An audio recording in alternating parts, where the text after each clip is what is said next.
हे आहे DS news network. आपण पाहत आहात आपली बातमी आपला आवाज. नमस्कार, आपण पाहताय डी न्यूज. मी दिनकर शिंदे. माझं मत मध्ये आपलं स्वागत. मित्रांनो, गेल्या 2.5 ते 3 वर्षापासून महाराष्ट्राची राजकीय स्थिती अस्थिर आहे. तसं पाहिलं तर महाराष्ट्रच अस्थिर आहे असं चित्र आपल्यासमोर निर्माण झालं आहे. कारणही तसंच आहे. शिवसेना आणि भाजप या दोघांनी युती करून विधानसभेची आणि लोकसभेची निवडणूक लढली. त्याचवेळी काँग्रेस आणि राष्ट्रवादी काँग्रेस यांनी आघाडी करून विधानसभा आणि लोकसभेची निवडणूक लढली. झालं काय, निवडणुकीच्या निकालानंतर उद्धव ठाकरे आणि भाजपचे देवेंद्र फडणवीस यांच्यात विस्तुष्ट आलं. एकमेकांपासून ते दुरावले आणि त्याचवेळी देवेंद्र फडणवीस यांनी रातोरात राष्ट्रवादीचे अजित पवार यांना सोबत घेऊन मुख्यमंत्रीपदाची शपथ घेतली पहाटे. आता वास्तविक पाहता ती सकाळी घेतली, परंतु तो पहाटेचा शपथविधी म्हणून आता त्याला नाव पडलेलं आहे. हा शपथविधी झाला, परंतु त्याचवेळी राष्ट्रवादी काँग्रेस आणि काँग्रेस यांनी मात्र भाजपसोबत जाणार नाही ही भूमिका कायम ठेवली. आणि त्यामुळं उद्धव ठाकरे, राष्ट्रवादी काँग्रेस आणि काँग्रेस यांची महाविकास आघाडी झाली आणि राज्यामध्ये सरकार बनलं. दुर्दैव असं झालं की महाविकास आघाडीचं सरकार आलं, सगळ्यांना आनंद झाला, सगळ्यांनी आनंद उत्सव साजरा केला, रात्रभर फटाके वाजत होते. परंतु दुर्दैव असं झालं की त्यानंतर कोरोनाची साथ आली आणि लॉकडाऊन पडला. उद्धव ठाकरे यांना काम करण्याची जी संधी मिळाली होती, उद्धव ठाकरे कशा पद्धतीनं काम करतात हे जनतेला दाखवायची वेळ आली होती. अगदी त्याच वेळी कोरोना आणि लॉकडाऊन झाल्यामुळं त्यांचं काम त्या पद्धतीनं त्यांना लोकांना दाखवता आलं नाही. परंतु तरीही त्या कोरोना आणि लॉकडाऊनच्या काळामध्ये उद्धव ठाकरे यांनी कुठलाही अनुभव नसताना मुख्यमंत्री म्हणून राज्याचा जो कारभार सांभाळला, लोकांना विश्वास दिला, धीर दिला, तो लोकांना आवडला. लोकांनी मोठा विश्वासानं उद्धव ठाकरे जे सांगतील ते ऐकलं आणि कोरोनाची लाट ज्यावेळेस संपली त्यावेळेस मात्र लोकांनी उद्धव ठाकरे यांचे आभार मानले. त्या काळामध्ये जेवढी रँक मुख्यमंत्र्यांची देशामध्ये लावण्यात आली त्या रँकमध्ये उद्धव ठाकरे हे नंबर 1ला राहिले राज्याचा कारभार पाहण्यासाठी. ही वस्तुस्थिती आहे. परंतु ज्या दिवशी उद्धव ठाकरे महाविकास आघाडीचे मुख्यमंत्री म्हणून झाले त्या दिवसापासून भारतीय जनता पार्टीचे मुख्यमंत्रीपदाचे दावेदार आणि ज्यांना मुख्यमंत्री व्हावं ही अपेक्षा दाटून आहे. मी पुन्हा येईन हे त्यांचं वाक्य प्रसिद्ध झालं. ते देवेंद्र फडणवीस हे मात्र स्वस्थ बसले नाहीत. ते स्वतःही स्वस्थ बसले नाहीत आणि उद्धव ठाकरे यांचं सरकार स्वस्थ ठेवण्यासाठी त्यांनी अस्वस्थ ठेवण्यासाठी म्हणजे थोडक्यात विचलित करण्यासाठी, सरकार पाडण्यासाठी पहिल्या दिवसापासून प्रयत्न केलेले हे संपूर्ण महाराष्ट्रानं पाहिलेले आणि त्यांच्या प्रत्येक कृतीतून, बोलण्यातून ते दिसून आलेले. ही वस्तुस्थिती आहे.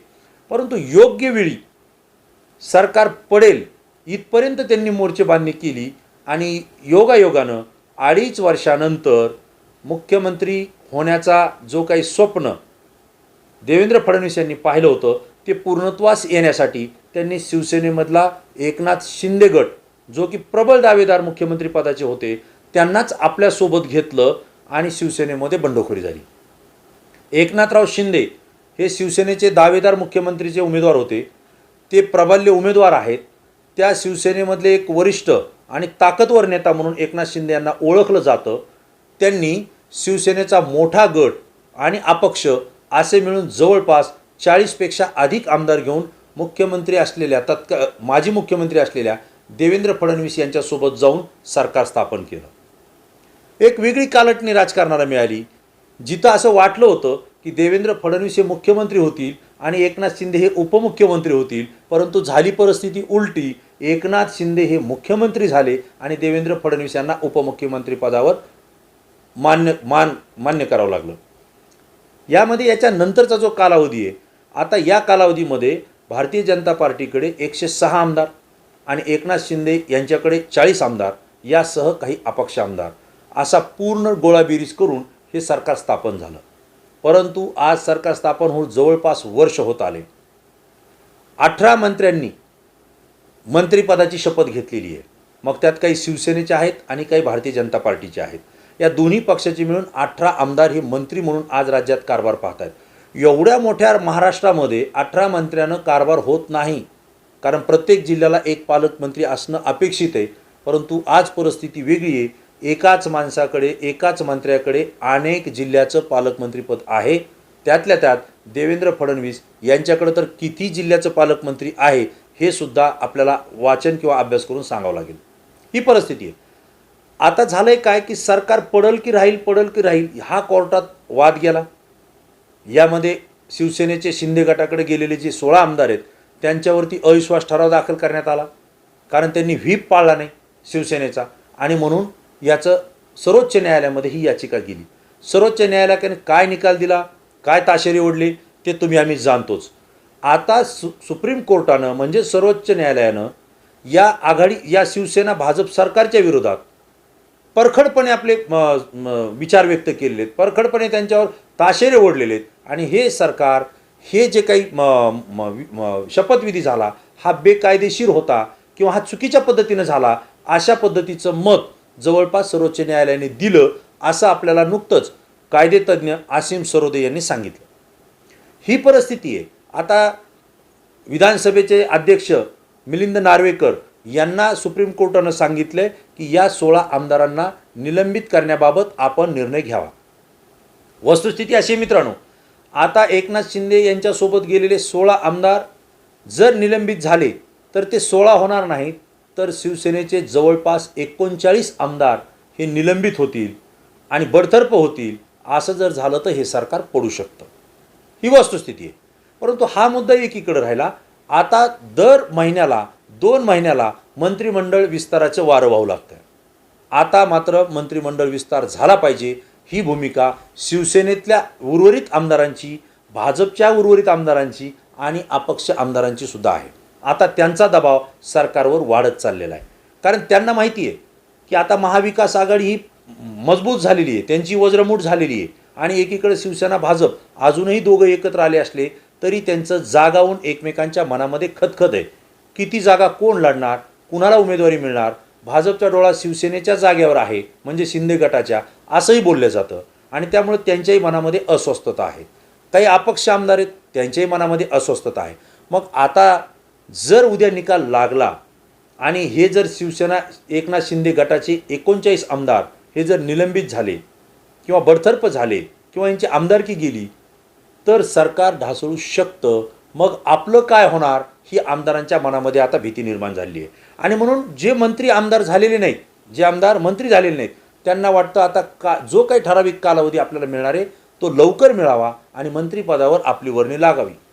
आता यासाठी आपण पाहतोय की मुख्यमंत्री असलेले एकनाथराव शिंदे यांच्या दिल्लीवारी जास्त वाढलेल्या आहेत।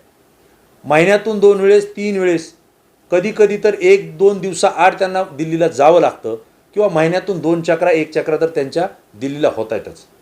मग एकनाथराव शिंदे महाराष्ट्रामध्ये लक्ष द्यायला त्यांना वेळ इकडे मिळत नाही, त्यातच दिल्लीची वारी करावी लागते, कारण अनेक अडचणी त्यांच्यासमोर आहेत, अनेक प्रश्न त्यांच्यासमोर आहेत।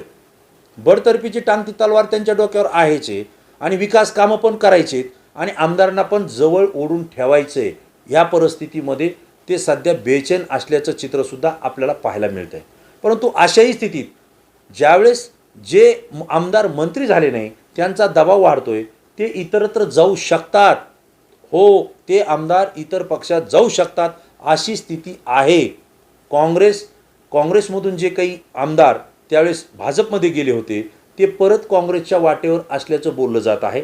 त्यासोबतच सर्वात जास्त राष्ट्रवादीचे नेते हे भाजपमध्ये आलेले आहेत। शरद पवार असतील किंवा अजित पवार असतील हे त्यांना गळ घालतायत। कदाचित राष्ट्रवादीतून भाजपमध्ये गेलेले हे नेते जे आज आमदार आहेत ते पुन्हा एकदा राष्ट्रवादी काँग्रेसमध्ये जाऊ शकतात। हे 2 पक्षाचं झालं, परंतु एकनाथ शिंदेसाहेब यांच्यासोबत गेलेले शिवसेनेचे आमदार यापैकी सुद्धा काही आमदार उद्धव ठाकरे यांच्यासोबत पुन्हा जाऊ शकतात, अशी स्थिती आहे। मग या आमदारांना थांबवण्यासाठी, रोखण्यासाठी पर्याय एकच आहे, तो म्हणजे यापैकी काही जणांना मंत्रिपदाची अपेक्षा आहे, त्यांना मंत्रिपदाची शपथ दिली गेली पाहिजे, किंवा मंत्रिपद देता येत नसतील तर त्यांना महामंडळाची त्यांना अपेक्षा आहे, त्यावरही त्यांची वर्णी लागली पाहिजे, तीही अजून लागत नाही, किंवा काही आमदारांना मंत्री असतील किंवा महामंडळ असतील, दोन्ही जरी मिळालं नाही तरी माझ्या मतदारसंघामध्ये कोट्यवधीचा भरीव निधी मिळाला पाहिजे अशी त्यांची अपेक्षा आहे. ही परिस्थिती असताना 2 दिवसापूर्वीच मुख्यमंत्री एकनाथराव शिंदे आणि उपमुख्यमंत्री देवेंद्र फडणवीस यांनी अचानक जाऊन भारतीय जनता पार्टीचे नेते जे संरक्षण मंत्री आहेत, त्यासोबत ते गृहमंत्री आहेत, त्यासोबत ते सहकार मंत्री आहेत, असे अमित शहा यांची भेट घेतली. त्या तिघांमध्ये काय गुप्त बैठक झाली हे काही अद्याप बाहेर आले नाही. परंतु ज्यावेळेस एकनाथराव शिंदे बाहेर आले त्यावेळेस त्यांनी सांगितलं की मंत्रिमंडळ विस्तारासंदर्भात चर्चा झाली आणि लवकरच आम्ही मंत्रिमंडळाचा विस्तार करत आहोत. यालाच रिवडत उपमुख्यमंत्री देवेंद्र फडणवीस यांनी सांगितलं लवकरच आम्ही मंत्रिमंडळाचा विस्तार करत आहोत, तो कधी करणार हे तुम्ही मुख्यमंत्र्यांना विचारा. म्हणजे जे अपक्ष आमदार असतील किंवा भारतीय जनता पार्टीचे आमदार असतील किंवा एकनाथ शिंदे साहेब गटाच्या आमदार असतील, या तिन्ही आमदारांना आता अपेक्षा लागलेली आहे या यादीमध्ये माझा समावेश होईल.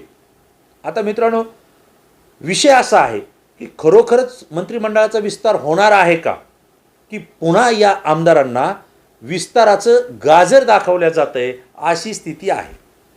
कारण असं आहे की जर निकाल लागला, न्यायालयाचा निकाल तर आलेला आहे, परंतु नार्वेकरांकडे जो निकाल पत्र वाचण्यासाठी किंवा निकाल देण्यासाठी प्रकरण आलेले, जर कायद्याच्या चौकटीत राहून ॲडव्होकेट असीम सरोदे आणि गिरीश बापट कायदेतज्ञ यांनी सांगितल्याप्रमाणे जर मिलिंद नार्वेकर यांनी कारवाई केली तर हे आमदार या ठिकाणी बडतर्फ होऊ शकतात, सरकार ढासळू शकतं. मग आमदार करायचं कसं? शिवसेनेच्या ज्या आमदारांना बडतर्फ होऊ शकतं किंवा निलंबित होऊ शकतात त्यांना मंत्रिपद जर दिले आणि ते जर बरखास्त झाले किंवा ते जर निलंबित झाले तर मग पुढं काय करायचं हा प्रश्न गंभीर आहे. आणि त्यामुळं मंत्रिमंडळाचा विस्तार करू असं सांगून पुन्हा ती वेळ मारून नेल्या जाते आणि ती पुढं जाते. मागच्या काही दिवसामध्ये एकनाथराव शिंदे साहेबांनी स्पष्ट सांगितलं होतं की केंद्रातला मंत्रिमंडळाचा विस्तार होईल आणि त्यानंतरच राज्याचा विस्तार होईल. परंतु केंद्रीय मंत्रिमंडळाचा विस्तार होण्याचे संकेत तर अद्याप काही दिसत नाहीत. आणि जर तो विस्तार होणार नसेल तर मग महाराष्ट्रामध्ये राज्याचा मंत्रिमंडळ विस्तार कसा होईल हा प्रश्न या ठिकाणी उपस्थित राहतो. आणि म्हणून जनसामान्यामध्ये फिरत असताना, तुमच्या आमच्या प्रतिक्रिया घेत असताना अनेक बोलताना मला त्यांनी सांगितलं की हे मंत्रिमंडळ विस्तार होणार नाही, हे फक्त आमदार इतरत्र जाऊ नये म्हणून त्यांना मंत्रिमंडळाचं दाखवलेलं हे गाजर आहे. असो काही असो, परंतु आपल्याकडे सूत्रांकडून मिळालेली एक संभाव्य यादी आहे जी मंत्रिमंडळ विस्ताराची आहे. भारत गोगावले जे शिवसेनेचे नेते आहेत त्यांनी सांगितलं की शिवसेनेचा 19 जूनला स्थापना दिवस आहे, कदाचित त्यापूर्वी मंत्रिमंडळाचा विस्तार होईल असं त्यांनी माध्यमाशी बोलताना सांगितलं. परंतु तो भाग वेगळा होईल का न होईल, परंतु एक यादी मात्र प्रसारमाध्यमामध्ये किंवा सोशल मीडियामध्ये फिरते जी संभाव्य यादी मंत्रिमंडळाची, ती आपल्या DS न्यूज चॅनलकडे पण आलेली आहे. यामध्ये भारतीय जनता पार्टीचे संभाव्य उमेदवार म्हणून नवी मुंबई येरोली मतदारसंघातले गणेश नाईक यांचं नाव चर्चेत येत आहे. त्यासोबतच कणकवली मतदारसंघातील सिंधुदुर्गमधले नितेश राणे यांचंही भाजपकडून नाव संभाव्य यादीमध्ये आहे.